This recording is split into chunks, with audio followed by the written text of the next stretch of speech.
The city was alive as it always was, with its symphony of honking horns, the distant hum of chatter and the rhythmic clatter of footsteps on pavement.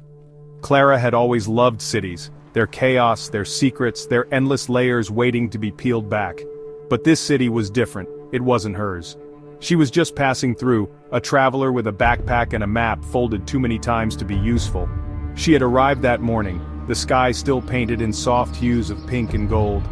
The train station was a labyrinth of steel and glass, and she had wandered out into the streets with no plan, no destination. That was the beauty of it, she thought. The city would guide her. Her first stop was a cafe tucked between a bookstore and a tailor's shop.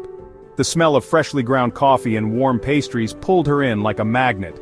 The barista, a young man with a tattoo of a bird on his wrist, smiled as he handed her a cappuccino. "First time here?" he asked. Clara nodded, blowing on the steam rising from her cup. "How could you tell?" he laughed. "You have that look, like you're trying to see everything at once." She took her coffee to a small table by the window and watched the world outside. A man in a suit hurried past, talking loudly on his phone. A woman with a bright red scarf paused to admire a display of flowers in a shop window. A group of teenagers laughed as they shared a bag of pastries. Clara felt a pang of something, longing maybe, or envy. These people belonged here. They had their routines, their favorite spots, their secrets. She was just a visitor, a ghost drifting through their world. But then she noticed something. A small, weathered door across the street, almost hidden between two larger buildings. There was no sign, no indication of what lay beyond. Curiosity tugged at her, and before she knew it, she was crossing the street, her coffee forgotten. The door creaked as she pushed it open, revealing a narrow staircase leading down. The air was cool and damp, and the walls were lined with old photographs, black and white images of the city in another time. Clara descended slowly, her footsteps echoing in the quiet. At the bottom of the stairs was a small room lit by the soft glow of string lights. The walls were covered in shelves, each one filled with books of all shapes and sizes. In the center of the room was a table, and sitting at it was an elderly woman with silver hair and glasses perched on the end of her nose. She looked up as Clara entered, her eyes twinkling.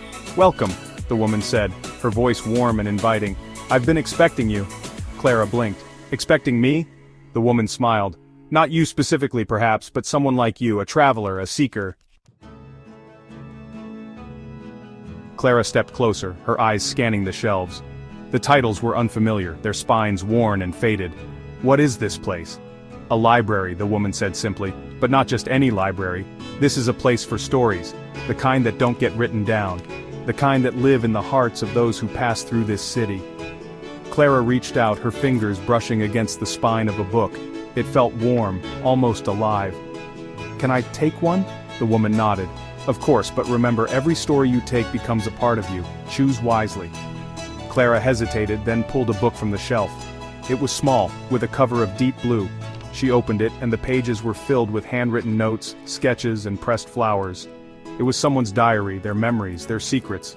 She looked up to thank the woman, but the room was empty. The lights flickered, and for a moment Clara felt a chill run down her spine. But then she smiled. The city had given her a gift, a piece of itself to carry with her. She climbed the stairs and stepped back out into the sunlight, the book tucked safely in her bag. The city was still bustling, still alive, but now, it felt different. It felt like hers, even if only for a little while. And as she walked away, she thought she heard the faintest whisper, carried on the wind, "Come back soon." Clara smiled. She would.